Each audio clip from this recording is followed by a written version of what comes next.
Hi, my name is Leona Holloway and I am from Melbourne, Australia. I look forward to speaking with you today about our research into 3D printing and how it can be used to create touch models for use in galleries and museums. The Inclusive Technologies Group within the Faculty of Information Technology at Monash University explores how new and emerging technologies can be used by and for underserved populations, especially people with disabilities, children and older adults. Several of our group members focus on access to visual information for people who are blind or have low vision. Of particular interest today, we've been working with the Bendigo Art Gallery to explore how new technologies can be used for accessible gallery experiences. With user-centred design as our framework, we conducted a series of workshops to explore the needs of all stakeholder groups. In short, we found that people who are blind want independent access with more than just descriptions alone, which may not be engaging enough by themselves. People with low vision want to get up close to the displays, and many want a higher level of lighting. Meanwhile, artists are interested in assisting with the accessibility process because it helps expand their ideas about communication through art. They may be able to provide descriptions of their work, suggestions about what aspects they think are most important to convey, and perhaps even provide some samples of the materials that they used. The gallery staff want to demonstrate inclusion, but they need support and training to do this. They're also keen to use many of the strategies for blind and low vision people for access to a wider audience. For more information on this, you can see our paper called Making Sense of Art. We also found that people who are blind or have low vision want a variety of approaches to best suit their needs and the artwork or the object. I call this the Splatter Approach, offering lots of different media alongside one another. A lot of the suggested approaches are also useful for many of your other visitors. These approaches could include, firstly, direct access to the materials. This could be through supervised touch, perhaps with gloves on, temporary improved lighting, for example, providing torches, and closer access to get a better look. Enhanced images. You could have high resolution images on a web page that can be enlarged for a close-up, and perhaps altered images with high contrast or backgrounds removed. Descriptions. These could be audio and or written on a web page or provided in hard copy in large print or braille. Samples to establish a shared vocabulary. For example, you could have tactile samples of different types of brush strokes so that that terminology is understood when you're then using it to describe the artworks. Soundscapes relating to the subject matter, or music relating to the era or mood. Tactile graphics or raised line drawings, 3D models, which I'll talk about shortly, and related objects such as materials from which an object was made, objects depicted in a painting, an ornate painting frame, or scented objects such as sheep's wool or eucalyptus leaves for an Australian pastoral scene. And finally, guided activities such as painting, sculpting, dancing, or taking the pose of a figure depicted in an artwork. But today, I'll focus on 3D printing in particular. Okay. What is 3D printing? 3D printing is a new maker technology suited for prototyping and small-scale production. As shown in the video on screen, the most common 3D printers use an additive process where the plastic filament is melted and printed in one very thin layer at a time, building upwards and at a size of only around 20 by 20 centimetres base. For larger models or a more professional finish, you can also use larger printers that apply colour or 3D printers for resin, glass, ceramics or metals. So, when is 3D printing a good tool for accessibility? There's no need to 3D print if you can enable touch access to the original object, which would be preferable even if gloves and supervision are required. But sometimes that's not possible. The object may be too large or too small, or often in the case of galleries and museums, it may be too fragile or precious, or the original item might have been a flat image. So on screen, we have images of a whale skeleton that is too large and perhaps also too fragile to touch. There's a bronze statue that is out of reach on a tall pedestal, and a group of virus structures that would be much too small to touch without a greatly enlarged model. In all of these instances, 3D printing is a good option, and I'm sure you can think of other examples yourself. Okay, so what to make with a 3D printer? Firstly, 3D models. Sculptures are the most obvious application for 3D printing in an art gallery. As an example, we 3D printed a model of The Conjurer 3 by Benjamin Armstrong, which is a sculpture standing more than 2 metres tall and made of an easily damaged wood. You may also wish to 3D print models of objects depicted in a painting or a photograph, or to represent the pose taken by figures in the artwork. Our second example is figures in the active poses taken by Mary Quant's fashion models and replicated in the gallery's mannequins. Next, let's consider relief models. Relief models are halfway between tactile graphics and 3D models, with forms that are partially raised from a flat background. They are an increasingly popular approach for touch access to 2D images in art galleries, with companies such as 3D Photo Works that can produce colour relief models of any painting or photograph with touch-sensitive audio labels. If you're designing your own relief models or commissioning a production, it's important to be aware that the relief model does not need to be an exact replica of the painting.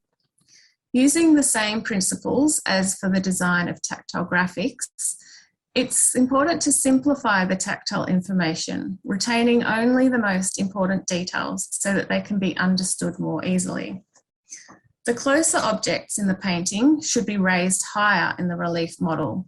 Don't simply use light and shade to determine the height. You may also need to exaggerate the gaps between different elements so that they can be distinguished from one another by touch. And ideally, you'd also use a range of different textures or materials. The image on screen of the 3 graces listening to Cupid's song is a good example because there's no background, only the 4 figures and the Cupid's harp. The model is available for free download in My Mini Factory. Thirdly, 3D printing can be used to create maps to help enable independent access to the gallery or museum space. Having a map is useful for everyone, but especially for people who are blind or have low vision. A 3D map on permanent display will cater for a much wider audience than a tactile graphic because it can be understood by people without experience reading tactile graphics, and it is also appealing to sighted visitors. Ideally, copies of the maps would also be made available through local blindness agencies or orientation and mobility providers, so that potential visitors can study the map in their own time before visiting. Touch readers say that they would like to study a complex map for up to an hour, somewhere comfortable and free from distractions. You might also consider providing a 3D model of the gallery or museum building itself, if it's of architectural significance and interest. The image on screen shows a large map that we provided for the Melbourne International Flower and Garden Show. It has a laser cut base and 3D printed icons to indicate key facilities at the event, along with a 3D printed model of the historic Melbourne Exhibition Building. So hopefully by now I've convinced you that 3D printing is a good idea, but how can you actually implement it? Before you 3D print, you need a 3D model file, usually saved as STL or OBJ format. I would suggest starting with the artist or scientist, as they may have a 3D model file already or a maquette that you can use. But if that's not an option and the item is not unique, then you can search for an existing model online. STL Finder is a good place to look, as it will search all 3D model repositories for you at once. Scan the World is also worth looking at. It has a collection of artworks, statues, artefacts and so on from galleries and museums around the world. You may be able to find what you need there, or you could add to the repository yourself. Another good site is African Fossils, which has archaeological finds. For simple shapes, you may be able to find someone who can create the model for you. Tinkercad and Fusion 360 are good software for beginners, and we have further software suggestions on the printdisability.org website. For more complex forms, you may be able to scan the object via 3D scanning. This can be done using specialised scanners or simply a smartphone. On screen is an image of us 3D scanning an artwork by Patricia Piccinini on site in the Bendigo Art Gallery. We were then able to convert this scan into a model that could be 3D printed at a range of different scales, the whole thing and some important segments that were enlarged. Once you have a 3D model file, you then need to print it. If you don't have a 3D printer yourself, there are many 3D printing services available.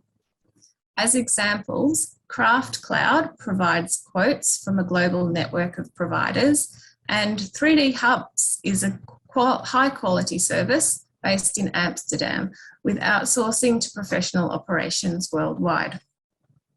Once you've received the printed model, there may be some further touches required to ensure that it is smooth to touch, provides high contrast, and perhaps even has textural details. Smoothing is the most important. Please do check models carefully with your hands for any sharp or rough spots, and then smooth them with sandpaper. Colour and contrast are important for visitors with low vision. Some 3D printers enable 2-colour or full colour printing, but alternatively, the model can be painted. Lastly, fine-grained textures or fabrics can be glued to the model after it is printed to better replicate the original object, to highlight key areas or to distinguish between separate areas. And as an example, on screen, there is a 3D printed model of the Parliament House in Canberra, Australia, produced by the Braille and Large Print Services at New South Wales Department of Education. This model has been printed in 4 different colours, and the grassy area has been covered in modeller's grass for tactile distinction. Finally, you need to consider how the 3D printed model will be presented to touch readers. It's much more difficult to recognise an object by touch compared with vision, because only one part of the object can be felt at a time. For this reason, it's important to always provide as much information as possible alongside a 3D model. Do not force people to guess what they're feeling. Instead, provide an accompanying description in Braille, electronic text, as audio, or by a gallery guide.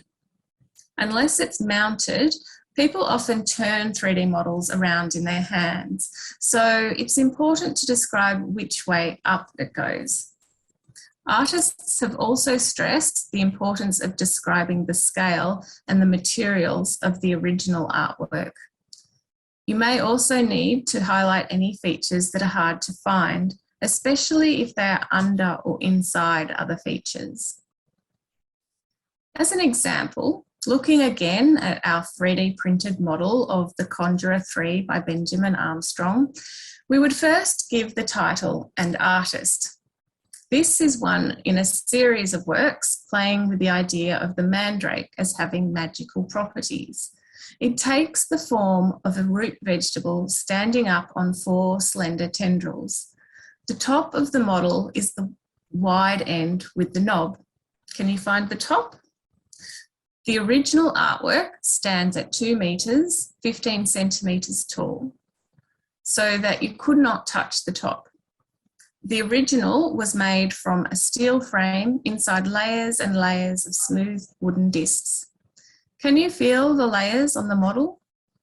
Can you feel the carrot-like structure at the centre of the sculpture? Note that this may be hard to find because tactually it has the outer arms and legs that are more obvious. Further advice on touch reading 3D printed models is given on the printdisability.org website. But I do want to loop back to the many strategies that were suggested at the beginning of this presentation and remind you that 3D printed models are just one of many ways to make gallery and museum experiences accessible to people who are blind or have low vision. More is always better.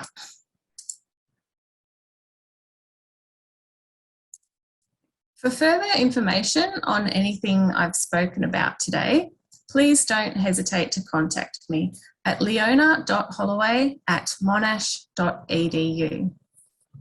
To add to your suitcase of resources, you can also visit the Inclusive Technologies webpage or the accessiblegraphics.org website for more information about our work. And finally, our guidelines on 3D printing are published on the Roundtable website at printdisability.org under ANZAG.